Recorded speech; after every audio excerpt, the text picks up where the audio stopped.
Hello, आज हम बाजू काटना बताएंगे। तो बाजू की लंबाई हम रखेंगे 10। तो बड़ी लंबी बाजू है तो इस तरह से 10 को नाप लेना है। तो 10 है तो इसको थोड़ा सा ऊपर करके 11 पे नापना। 11 पे इसलिए नापना क्योंकि अपन को 10 पे बिल्कुल परफेक्ट चाहिए। तो ये मैंने 11 है और 10 पे निशान लगाया है कि इतनी अंदर चली जाएगी, इधर से भी इतनी उठेगी और इससे भी इधर से उठेगी। तो अपन को 10 पे छोड़ना है, तो इसलिए इसको 11 लंबाई ली हूँ। 10 पे जो निशान लगाया था उसके बाद में थोड़ा सा ऐसा करके निशान लगाया था। तो इसका जो निशान है यहाँ पे लगना चाहिए, ये निशान से। अब ये वाली जो मैंने सिलाई वो लगाई हूँ, तो ये मैंने मीशो से बुलवाया था आस्तीन की बाजू की कटिंग करने के लिए। तो इसको इस तरह से रखना है, हमेशा गहराई के लिए रखना है। बहुत से लोग इस तरह से रखते हैं, तो ये सही नहीं है। सही ये है,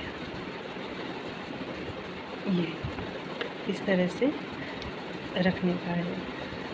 तो ये क्या हो रहा है कि जैसे मैं इस तरह से कटिंग करती तो ये इस तरह से आ जाता, पर मैंने उस साइड से रखा था, इसलिए वो आ नहीं रहता।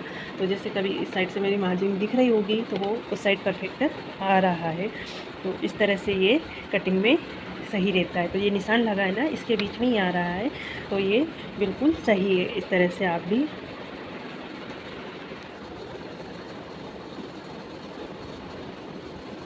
एक को गहराई में लेना है और एक को कम गहराई में लेना है। यहाँ पे डबल का ध्यान देना है, क्योंकि आगे की साइड से कम गहराई आती है और पीछे की साइड से ज़्यादा गहराई आती है। तो इस तरह से मैं निशान यहाँ पे लगा लूँगी। ये ब्लाउज़ बन गया है। मैंने पट्टी वाली पाइपिंग लगाई है, पाइपिंग नहीं बनाई, पट्टी बता ली हूँ इस तरह से। तो ये बहुत अच्छा जम गया।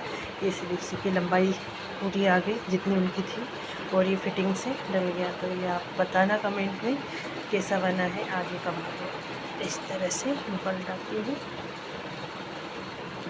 अभी एक ब्लाउज और मैं सिलूँगी, आप लोगों को साथ शेयर करूँगी। अभी पहले मैं पूजा कर लूँ, फिर ये देखिए 4 तक से ब्लाउज जैसे मैंने निशान लगा लिया है। और अब सामने वाले की बाजू 6 पे है, तो इस तरह से तिरछा रख के इस पे यहाँ पे निशान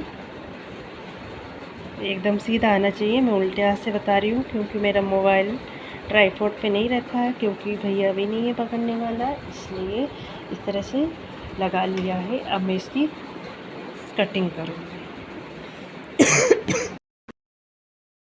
तो इस तरह से कच्चा करने के बाद में चारों साइड से सिलाई लगाने के बाद में इसमें आस्तीन को जोड़ना चाहिए, जिससे फिनिशिंग अच्छी आए। अभी जो कपड़ा घट रहा है तो इसमें जोड़ लगा देंगे, तो इससे क्या फिनिशिंग अच्छी आती है, कपड़ा खिसलता नहीं है। नहीं तो क्या होता है, बहुत अधिकतर कपड़े खिसलते हैं। तो ये मेरी आस्तीन कंप्लीट है। ये 10 साढ़े 10 बची है। अब देखो 1 इंच इधर दब गई, थोड़ी थोड़ी छटिंग में इधर चली गई, तो ये अब बच जाएगी 10.5। अपने जो 11 ली थी ना, अब 1 इंच दब जाएगी तो 10 पूरी सही तरीके से आ जाएगी।